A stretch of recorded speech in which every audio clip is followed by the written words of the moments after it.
Everyone told me to play Devil May Cry 3, so this is it. We've arrived at the big boy of the series. Honestly, I've been really excited to finally get to this game. I've heard so much about it. I generally like DMC 5, kinda love DMC 1. DMC 2 is a disaster, of course, but I heard this one is a giant step. Wait a minute. Those aren't my words, and that wasn't even my voice. Must have been that Mayo guy doing DMC stuff right now. Wait, where am I? Oh god, I've made a huge mistake. I'm so sorry. Sorry everyone, sorry. I'll see myself out. Well, anyway.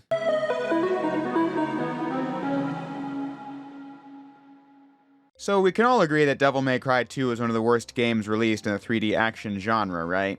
Well, if not, you can go watch the previous video and learn all about how that game crashed and burned, from the perspective of someone who's played it more times than any human being really should. But today, we aren't talking about how DMC 2 failed, we're talking about gaming's most legendary comeback, Devil May Cry 3: Dante's Awakening, a game that was first released on the PlayStation 2 back in 2005. This one was directed by Hideaki Itsuno from day one. He was the man who was tasked with saving DMC 2 with just a couple months left before release. If that game sold well enough to get a sequel, he wanted to be the one to do it, to have a definitive stamp on this series besides being the DMC 2 guy. Since we're now up to Devil May Cry 5, I'd imagine you know how it went. Devil May Cry 3 is one of the best games of the 2000s with sick, stylish action, bursting at the seams with combat depth and player choice, and has production values were some of the finest in the PlayStation 2 that really raised the bar of video game cutscenes.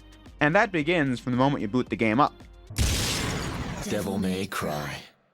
I don't know if an opening cutscene could ever top the hype of this one.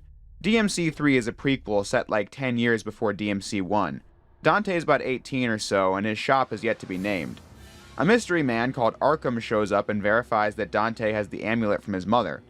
Arkham works on behalf of Dante's brother Virgil and sends a whole armada of demons to attack Dante. To which this man just walks it off with like 3 scythes in his chest and walks over to the boombox to make sure he can do this beatdown in style. And it certainly is that.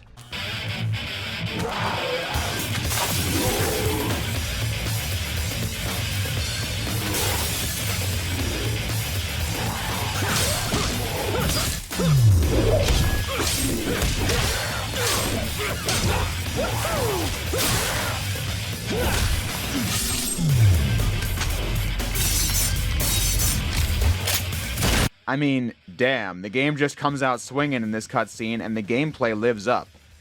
Missions 1 and 2 are just non-stop action. You don't slowly run around an area looking for orbs in DMC 3, you get a trial by fire. You want to learn how to play DMC 3, well, survive an onslaught of demons in Dante's shop as your first mission, and then do it again outside the shop in Mission 2. Complete with a kinda tough boss that can block some of your attacks. Setting the stage for this game, showing that it won't be easy. But when you get it right, it will be mighty satisfying. I think this is the most action-packed first 10 minutes of any game I've ever played, and it leaves a hell of an impression. The plot of the game is that Virgil and Arkham have caused this demonic tower called the Temini Gru to rise up from the underworld. Sparta trapped a whole bunch of demons inside this tower, and Virgil now aims to get to the bottom of it so he can gain Sparta's power. The human world being overrun with demons is the price Virgil is willing to pay. And then Dante sets out to stop Virgil and Arkham. A mystery woman is also trying to get inside the tower to kill demons as well. And that sets up the journey of DMC 3 quite well. There are a lot of really complex systems in DMC 3 right from the beginning, so let's break it down.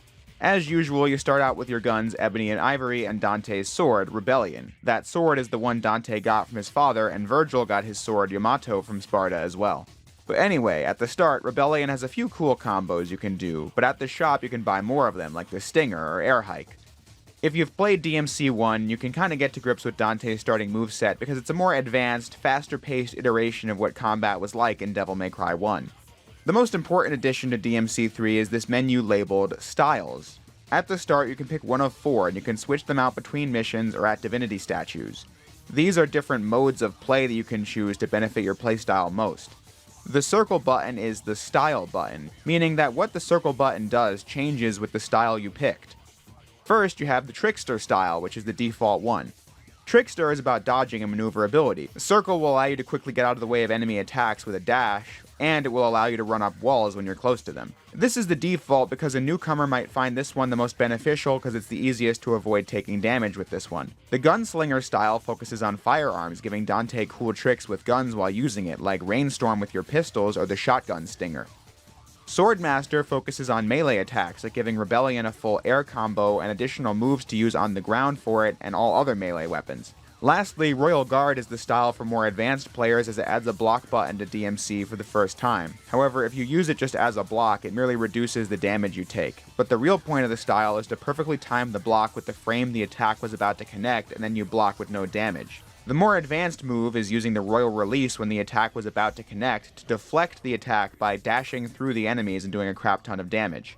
But this is a risk versus reward system because you could very well just take full damage in the process of doing this and potentially die.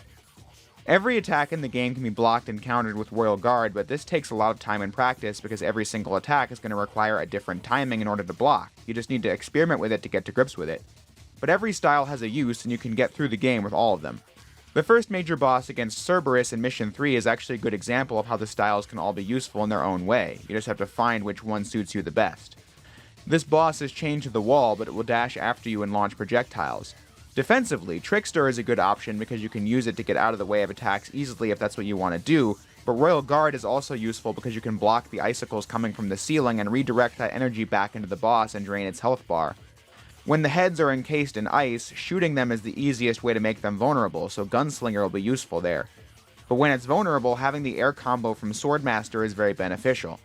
So really, any of these could be useful. It is, as I said, just up to you to see which one works best for you. Personally, I don't use Trickster anymore. This was how I played the entire game in my first playthrough because dodging attacks with ease was what appealed to me the most. Well, either that, or I just didn't even know the style system existed. I wouldn't put it past me to do that.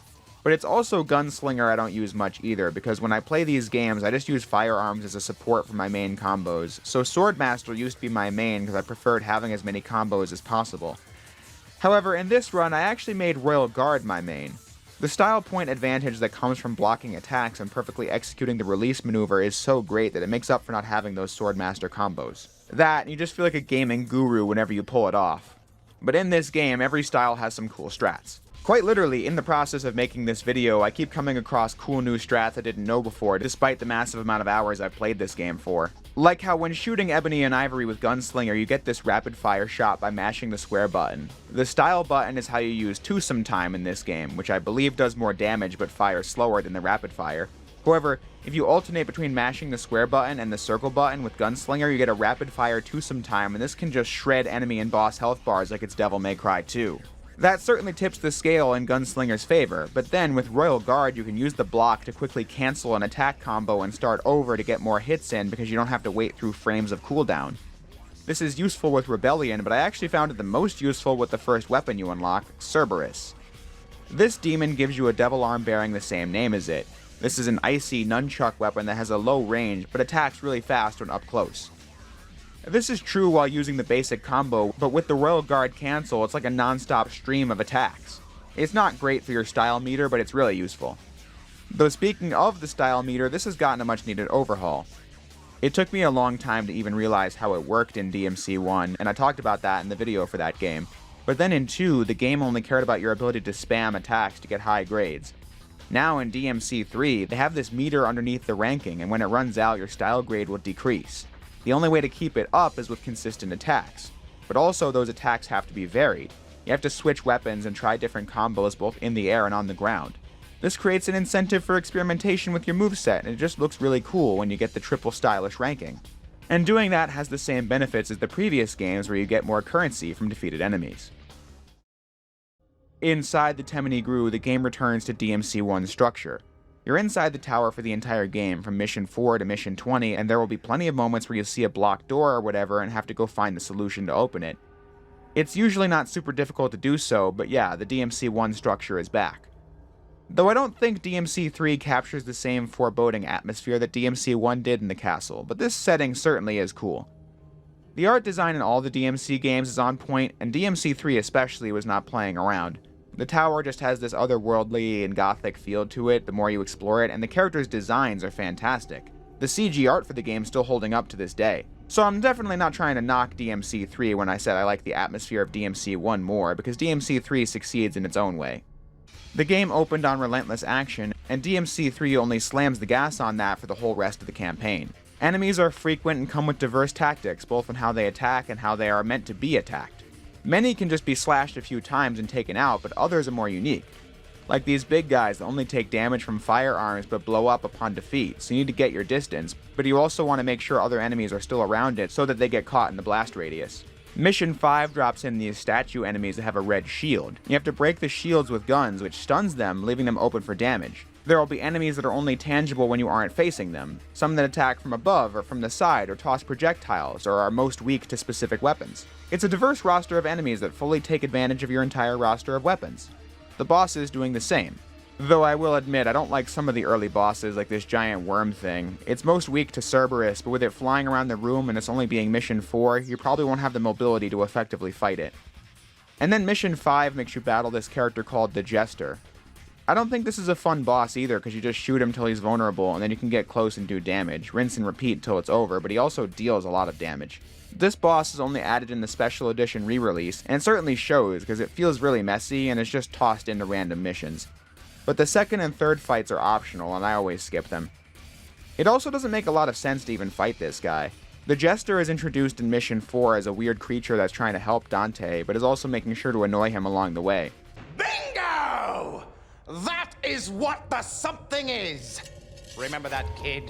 Write it down on your hand if you don't trust your head.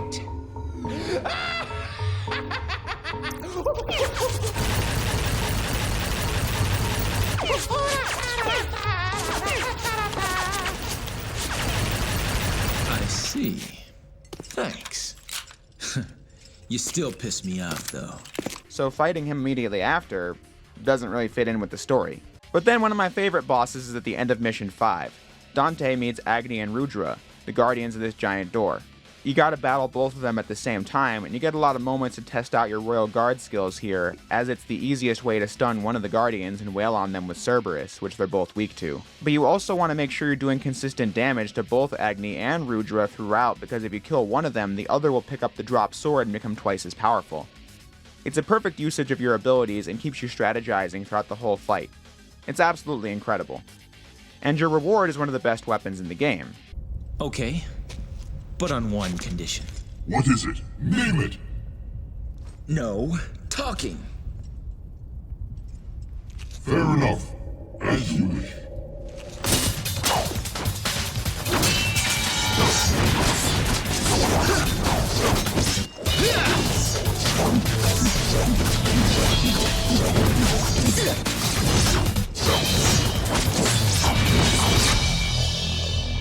Impressive. No talking. Good. Agni and Rudra are fast swords that do a lot of damage. Like Rebellion, it gets air combos with the Swordmaster style, but it was around here that I just stuck to Royal Guard for the rest of the game, because the air game with these blades is pretty good, with or without Swordmaster. With Rebellion, pressing the attack button in mid-air does the Helm Breaker, which I find difficult to jump cancel with. But with A and R, you do this mid-air swipe that you can just do over and over again. But then I realize I have yet to go into what jump canceling is. So yeah, this was a thing you could do in DMC 1 where you could jump off of an enemy, and then jumping off of enemies and attacking would allow you to attack again and then jump off the enemy again. It was how you do the shotgun jump attack I talked about in the DMC 1 video. Now the air game is more important in DMC 3 as you can use the enemy step to cancel many mid-air attacks and do another one right after. Like so.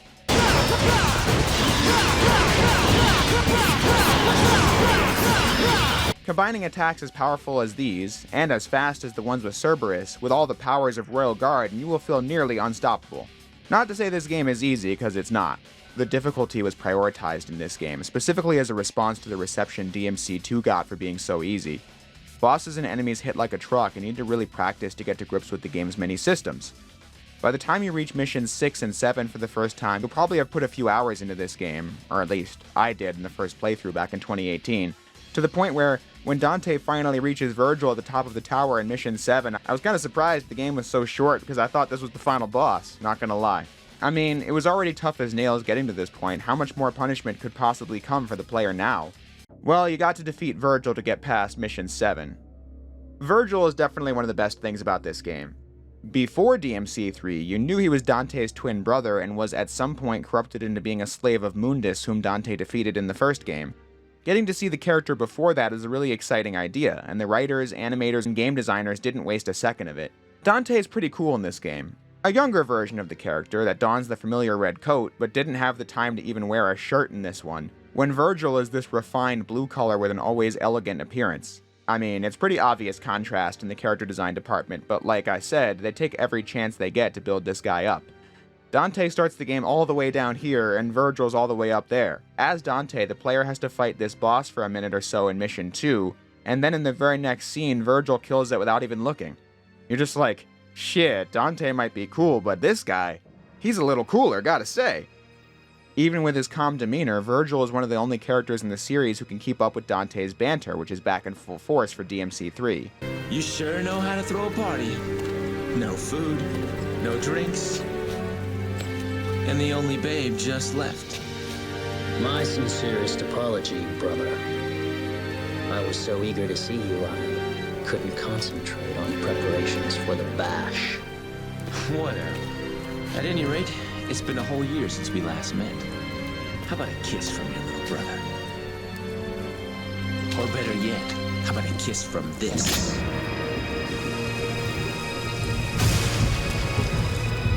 So, this is what they call a heartwarming family reunion, eh? You got that right. Virgil doesn't hold anything back during the boss fight, gradually using more difficult to avoid attacks the longer it goes on. But it's always fun to fight him because it's just a one-on-one sword battle where you get to show everything you've learned thus far to win. This being the first Virgil battle of 3. A character like Virgil in DMC3 created this amazing blueprint for action game rivals because you feel motivated to get stronger to beat him because the story, as I said, sets up how powerful he is. Even though you won the boss fight of Mission 7, Dante at this point just isn't as powerful as Virgil, who has tapped into his demonic powers in a way that Dante has not. Foolishness, Dante. Foolishness. Might controls everything. And without strength, you cannot protect anything. Let alone yourself.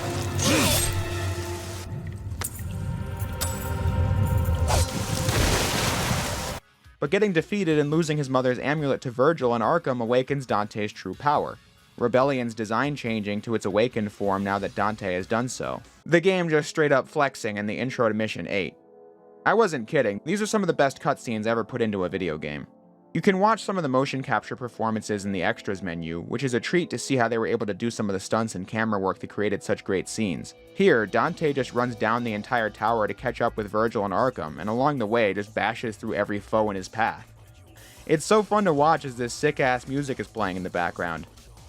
But this scene is a great demonstration of one of the story's best qualities. Dante is super badass a lot of the time in this game, but this being a younger, more inexperienced Dante, they also let him get his ass kicked or do goofy stuff that would never happen to him in 1 or 2. Like how this epic scene of kicking ass ends by Dante just getting eaten by a flying demon monster and the next mission is having to escape its stomach. So he's allowed to look cool, but he'll always be knocked down a peg and have to get back up, which is great character work. Mission 8 begins the second act of the game, and the new unlock is Dante's Devil Trigger, which works exactly how it did in DMC 1 and 2. Only cool detail is that Dante has a different Devil Trigger design with each of his weapons. And there's some weird tech like charging your DT gauge for an explosion maneuver, but otherwise it's basically the same kind of thing as before with defense and attack buffs. Since we've gotten this far into the video though, I'd like to use this as a chance to talk more in depth about this game and say that I do have some nitpicks when replaying DMC3.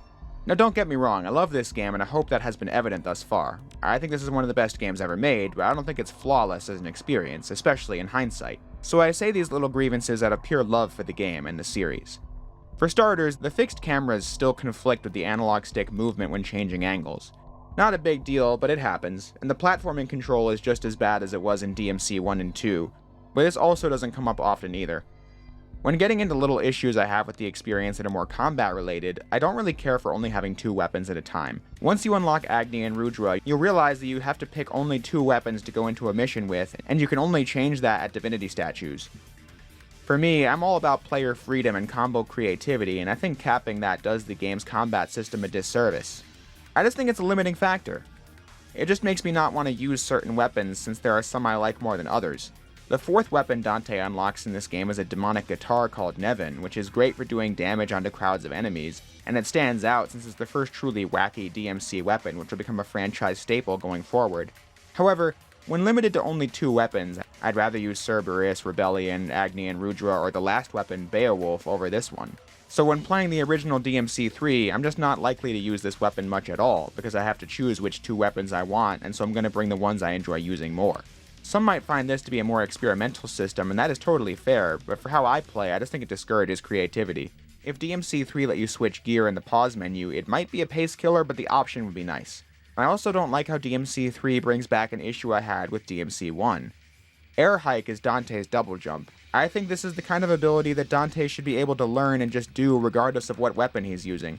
But in this game, Air Hike is something you must purchase for Rebellion, A&R, and Beowulf. Cerberus and Nevin just don't get it. Though Nevin is the only weapon where Dante can do Air Rage, so there's that. Something as core to a character's moveset like double jumping is gone for 2 whole weapons only, and you have to waste red orbs buying it 3 times for the other weapons, which is really redundant. The system I most grew not to like when replaying this game from the beginning was how style upgrades worked. You'll see 3 circles next to your health bar, and this shows what level your style is at. The closer the circular bar is to being full is how close that style is to an upgrade. Yellow is for Trickster, red is for Swordmaster, green for Royal Guard, and blue for Gunslinger. When your style levels up, you're able to do more with it, like getting additional moves to play around with for Swordmaster, or being able to block in midair with Royal Guard, that kind of thing.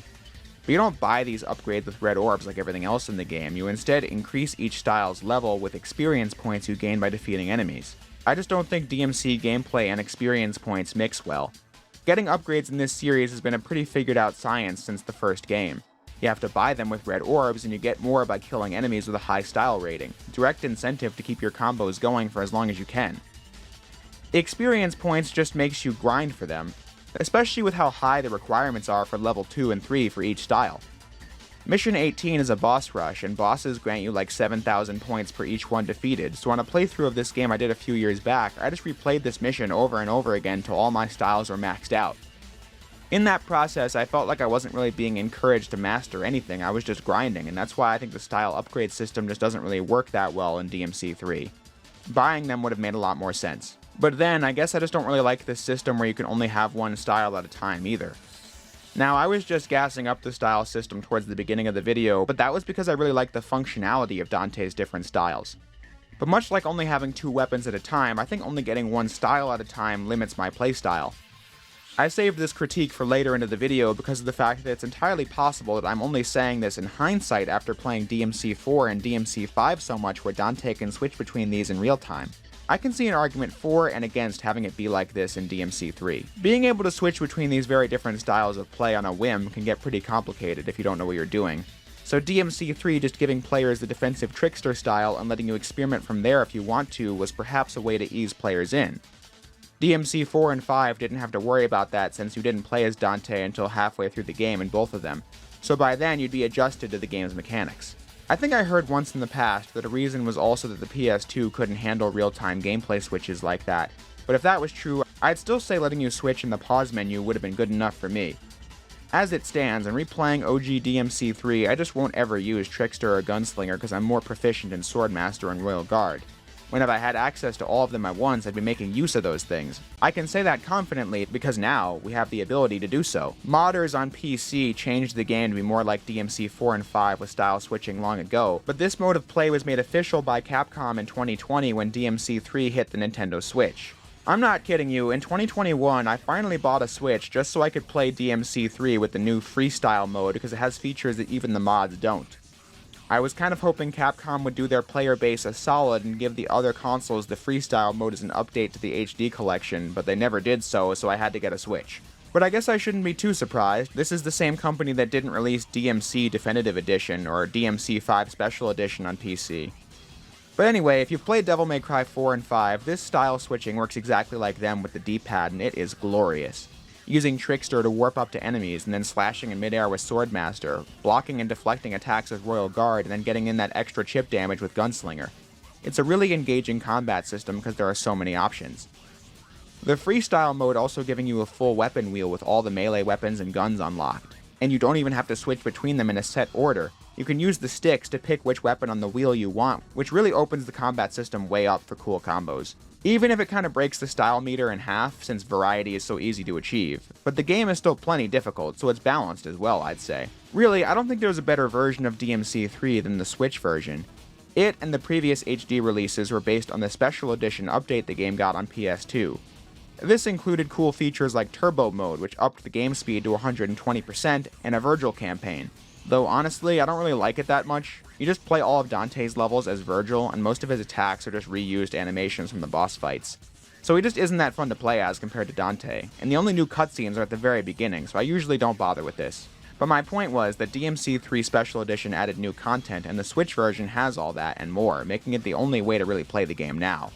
Unless you want to mod the PC version, that's a different conversation. That is assuming you can look past the fact that I think most remasters of PS2 games look like staring into a backed up toilet, but the gameplay improvements are enough for me to say this is the best version to play casually, though I play original versions for videos to maintain that original visual style. But criticism time is over now. I don't think it matters what version you play, it's still an all-time classic game. There's a lot of mission variety in the middle of the game. Where I last left off was Mission 8, where Dante is just inside the body of a living demon and needs to fight his way back out.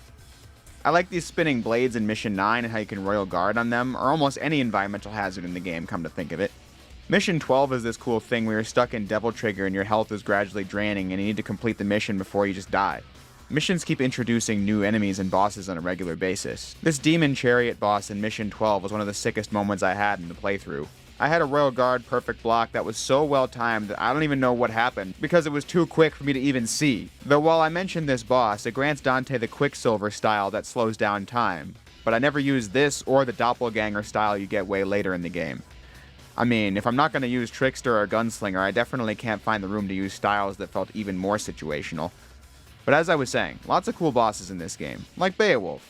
It's a really hard fight. When you win, the boss manages to escape, only to find Virgil, who just tears it apart in 2 seconds and takes the weapon you would have gotten from that boss had it not escaped.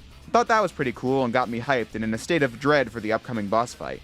And to top it all off, I think the story has a lot of intrigue in this game.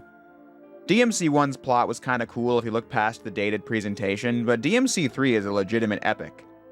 And what's kind of noteworthy about that is how the story's strength comes from the characters. This game doesn't have a huge cast of characters, and scenes only usually have 2 people in them, but these relationship dynamics are pretty interesting.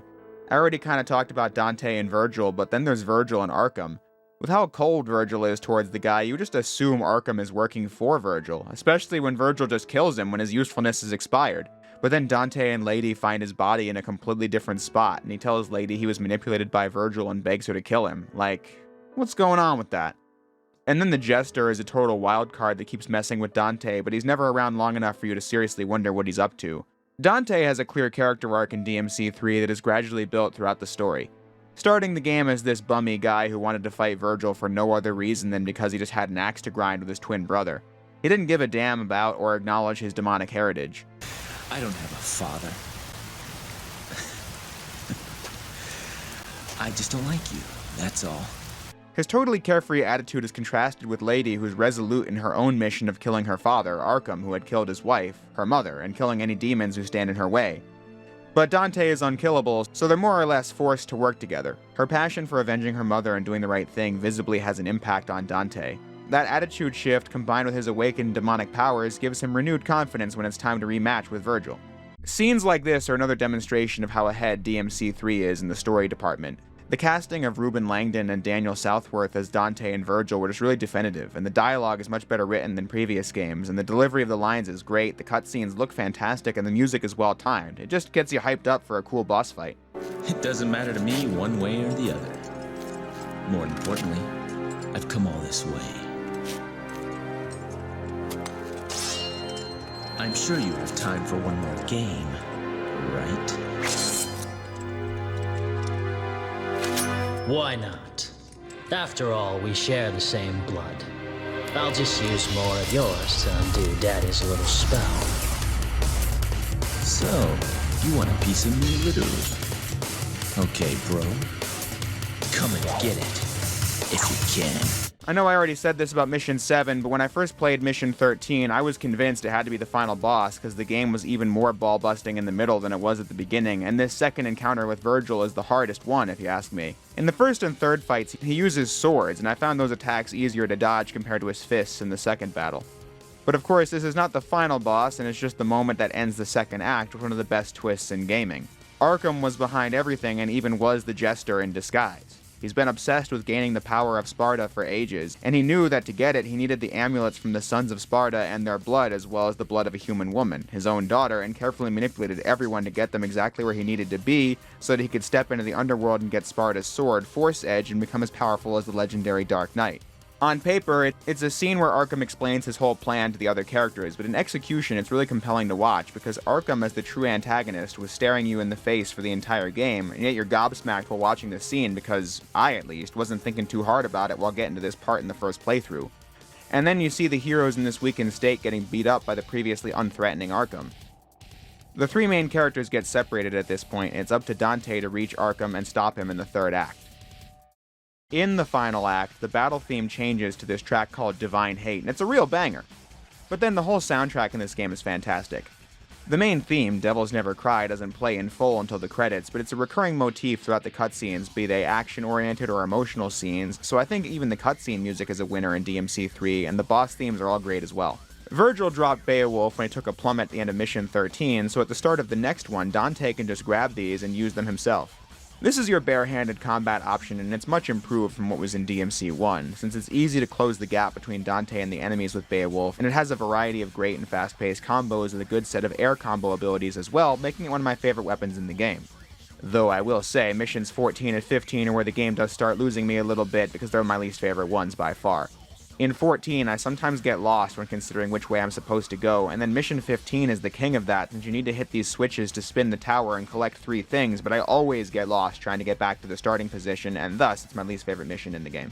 But it moves rapidly towards the climax from then on, as Dante fights Lady in Mission 16, and they reach an understanding that he's not just some demon, but a person with a familial stake in this conflict just like she has. Dante then fights his shadow self in Mission 17. Both of these bosses are quite good as well. And speaking of bosses, I hope you like them in this game, because Mission 18 houses one of my least favorite game tropes, a boss rush. Only this one comes with a twist. Each boss gets a color, and upon defeat, that color lights up on this board. If you make a chain, you can just end the boss rush quickly. So you can strategize which ones you want to fight and which ones you don't, and then get out of this part relatively unscathed. So that's cool. Mission 19 is one of the best in terms of story, but gameplay-wise, it's unfortunately the worst boss in the game. Arkham can't control the power of Sparta and turns into this huge blob thing. The boss tripped me up for a long time when I first played this game, and that's because your attacks don't do that much damage, and it's hard to avoid taking damage, and he calls in backup frequently. But then the worst part is what should have been the best. About halfway through, Virgil arrives to team up with Dante, and the cutscene makes it feel like this should be awesome. Look at you, making a big dramatic entrance and stealing my spotlight. Wow. You don't possibly believe that he deserves to be our main event now, do you? Now that you mention it, you're right. But then for some reason, in the battle, Virgil teaming up with you makes it so you're unable to use whatever style you were fighting with. So if you relied on Royal Guard blocking, you can't do it anymore because the style button is now what commands Virgil to do things, when I just think he should have had an independent AI so that your moveset wouldn't be hampered. But then that's the interesting thing. Mission 19 is iconic in the series, and while the boss fight kind of sucks, it is all because of the moment and the impact it had. Seeing the Sons of Sparta team up like this after a bloody conflict is really satisfying, and the story doesn't miss a beat. I'll try it your way for once. Remember what we used to say?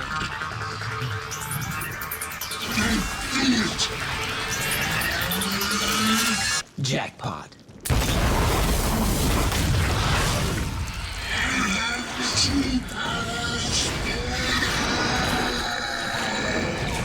It makes for an unforgettable moment even with a janky boss fight, which leads to the final boss in Mission 20.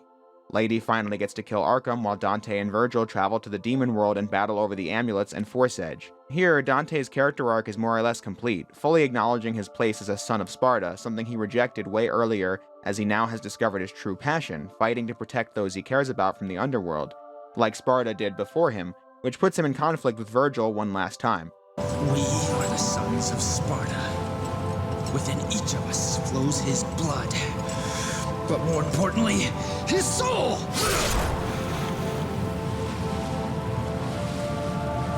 And now, my soul is saying it wants to stop you! Unfortunately, our souls are at odds, brother. I need more power. And we're supposed to be twins. Twins. Right. As I said, the final boss is actually not too bad. I think it's really easy to clear with Beowulf or Cerberus with Royal Guard equipped. He will do attacks that will do a lot of damage. It is a worthy final boss of the game, I just don't think it's the hardest the game gets. But in the end, Dante finally wins against Virgil, who decides to stay in the demon world and tells Dante he should go back. This ending is pretty sad for Virgil since he's just unable to give up on his quest for power. The ending adding a lot of meaning to the other games since Dante thought Virgil was gone after this game, but it's now more emotional in DMC 1 when Dante finds Virgil's amulet after defeating him, since it'll make you think back to this final scene between them when it was all Virgil had left. No one can have this, Dante. It's mine. It belongs to a son of Sparta. Dante is really upset by the perceived loss of his brother here, as they just teamed up and could have put their differences aside, but Dante was unable to save him and has to return to the human world. The final scene should be corny, since Lady just outright says the name of the game when Dante refuses to acknowledge that he's crying. Maybe somewhere out there even a devil may cry when he loses a loved one. Don't you think? But it really isn't, and adds a lot of meaning to the series. Dante's shop doesn't have a name at the beginning of the game, but after this he names it Devil May Cry because he just was that touched by the time Lady believed in his own humanity. Dante said in both DMC 1 and 2 that devils never cry, using that as a bar of seeing someone's humanity, and he used that same logic on himself in DMC 3. And I guess that means this is the first time Dante was able to comfortably see himself as not just a demon, but a person with demonic powers and a responsibility to use those gifts for good, which he gets to demonstrate immediately as DMC 3 comes to a close. Bring it on. I love this. This is what I live for!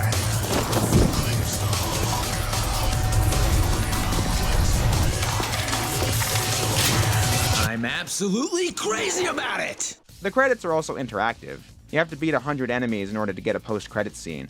The regular ending is Dante opening up Devil May Cry in his DMC 1 attire, but the extra scene is Virgil thinking he can pick a fight with Mundus in the underworld, tying into his being a slave of Mundus that Dante had to defeat in DMC 1, which is a really cool Easter egg for longtime fans. But I really don't even need to say much else at this point. There's stuff in this game I didn't even mention, like secret missions or extra costumes or Bloody Palace, but I just think focusing on my thoughts in the campaign was certainly enough. I think this is one of the best games ever made. An incredible comeback from one of the most disappointing game sequels ever, and it got the reception it deserved. DMC 3 is an all-time classic in the 3D action genre, and it's well worth anybody's time almost 20 years later. But then when I think back to DMC 3, I realize I do have issues with the experience that are more obvious when I replayed it well after being a DMC 5 addict. But those issues, the ones I mentioned earlier, have no effect on my opinion of this game, and that's because of what I talked about during Mission 19. The game isn't perfect from start to finish. There are janky sections and missions I don't care for and bosses I don't like to fight, but this game is an unforgettable experience, both in terms of how satisfying it was to overcome such a tough game and in terms of how compelling it was to see the story unfold. It is certainly a game I won't forget anytime soon and will continue to revisit as the years roll on. But that's just about all the time we have for today. So I hope you all enjoyed this deep dive on Devil May Cry 3. I'm going to be back with the last 3 DMC games in about 3 months or so I hope you look forward to that, because I'm going back talking about Mega Man next, but in the meantime, I'll close the video by saying what I always do. If you made it this far into the video, you've seen everything. Go outside.